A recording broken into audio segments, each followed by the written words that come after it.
안녕하세요. 회생파산TV 아나운서 전지호입니다. 안녕하세요. 김영종 법무사입니다. 개인회생을 신청하시면 면책 결정을 최종적으로 받아야 되잖아요. 면책 네. 결정을 언제 받을 수 있는지 기억나시죠? 변제금을 네. 변제 기간 동안 다 모두 잘 내면 그때 되는 거 아닌가요? 그렇죠. 정답입니다. 역시.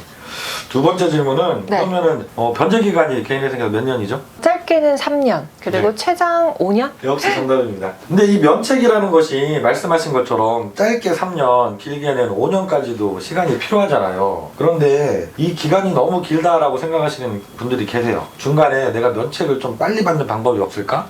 이런 것들을 물어보신 분들 계시거든요. 그래서 오늘은 개인회생 내가 3년, 5년 변제 기간을 다 안 채우고도 중간에 면책을 좀 빨리 받는 방법에 대해서 설명을 드려보려고 해요. 네, 좋습니다. 이게 이름이 일시변제 제도라는 거거든요. 법률에는 규정은 있지는 않아요. 그런데 실무 준칙에서 인정이 되어서 실제로 시행이 되고 있고 모든 법원들이 다 이 제도를 운영을 하고 계십니다. 내가 중간에 내다가 변제금을 한꺼번에 낼 수 있는 자금이 생기면 그걸 나머지 변제 기간 동안 못 낸 돈을 내야 되는 돈을 한꺼번에 몰아서 낼 수 있다. 그래서 일시변제라고 해요. 서울회생법원 같은 경우는 개인회생 실무준칙 444호 일시변제 제도를 인정을 하고 있어요. 제가 생각했을 때는 이 변제금을 네. 매달 나눠서 내는 게 더 수월할 것 같은데 방금 법무사님이 말씀하신 것처럼 한 번에 이렇게 납부하고 싶으신 분들이 계신 건가요? 비율상으로 보면 많지는 않으세요. 신용상의 문제 때문에 그러신 경우가 대다수예요. 아무래도 개인회생을 하시게 되면 연체가 되고 신용정보에 문제가 생기죠. 그래서 신용불량자라고 우리가 얘기하는 금융채무 불이행자로 등록이 됐다가 인가결정을 받으면 그 정보는 삭제되지만 공공기록에 개인회생 진행 중인 사람으로 표시가 되잖아요. 그래서 대출도 받기가 어렵고 신용카드도 발급이 어렵잖아요. 근데 개인회생 진행하는 중간에 대출이 꼭 필요한 경우들이 있으시더라고요. 내가 집을 분양을 신청했는데 당첨이 된 분들도 계시고요. 그 다음에 제일 많은 게 젊은 분들 결혼을 앞두고 계세요. 근데 내가 집을 당장 장만할 여유는 없어요. 그럼 대부분의 분들이 당연히 전세자금 대출을 받게 돼요. 네. 근데 전세자금 대출도 내가 신용이 나쁘면 대출이 안 돼요. 그러다 보니까 신용을 빨리 회복해서 결혼 이후에 바로 전세자금 대출을 받기 위해서 이 일시변제를 신청해 달라고 문의하시는 분들이 꽤 있으세요. 제 생각에 개인회생이 사실 대출금을 갚을 수 없어서 이렇게 어려운 분들이 절차를 하고 계신 건데 네. 어떻게 이 일시변제를 할 만큼의 그 돈을 좀 모으는 상황이 되는 걸까요? 그 법원에서도 그 부분을 중점적으로 따지세요. 일시변제 제도라는 게 운영이 되고 있지만 이게 잘못하면 악용될 소지가 있습니다. 내가 개인회생 신청하기 전에 여유자금이 있었어요. 근데 그 돈을 어떻게 숨겼어. 그리고 법원에서 들키지 않고 잘 넘어가서 인가결정까지 받았어요.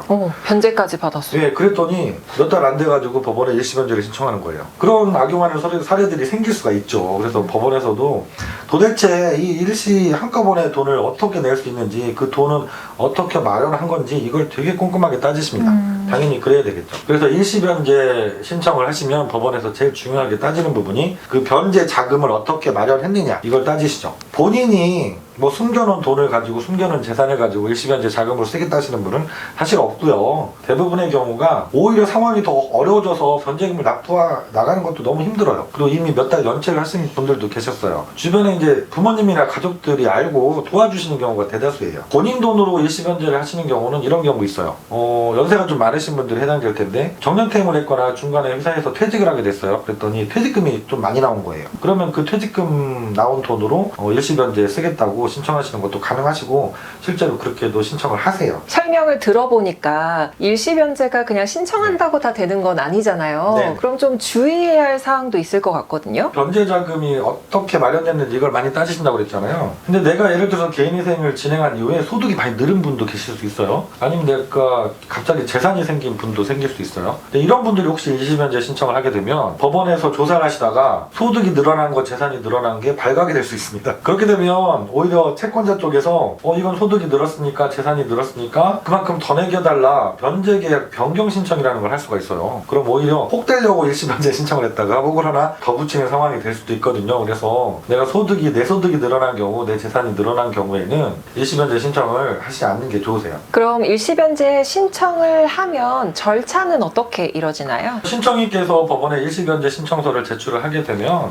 법원에서는 회생위원께서 검토를 하시고 판사님한테 보고를 하게 신청이 되죠. 그래서 허가를 해도 좋다라는 의견이시면 이제 채권자들한테 의견 청취 절차를 거쳐요. 이 절차를 진행한 이후에 이의 제기한 사람이 없거나 의견을 제시한 사람이 없으면 이제 무난하게 결정을 받게 됩니다. 그리고 법원에서 일시 변제를 허가해 주시면 내가 일시 변제에 투입할 그 돈을 법원 우리가 그동안 내왔던 가상계좌에다가 돈을 이렇게 한꺼번에 납부를 하시면 바로 면책 신청을 해서 면책 결정까지 받으실 수가 있어요. 네, 오늘은 그 개인회생 진행하시는 분 중에 많은 분들이 하시는 제도는 아니에요. 내가 변제금 남은 거 한꺼번에 낼 수 있느냐 이런 질문들 주셔서 영상을 만들어 봤습니다. 일시 변제 가능합니다. 하지만 주의할 점도 있으세요. 그래서 오늘 영상 보시고 많이 도움이 되셨으면 좋겠습니다. 다음 시간에도 더 좋은 영상 잘 준비해서 다시 찾아뵙도록 하겠습니다. 감사합니다. 네, 오늘도 시청해주신 구독자 여러분 고맙습니다.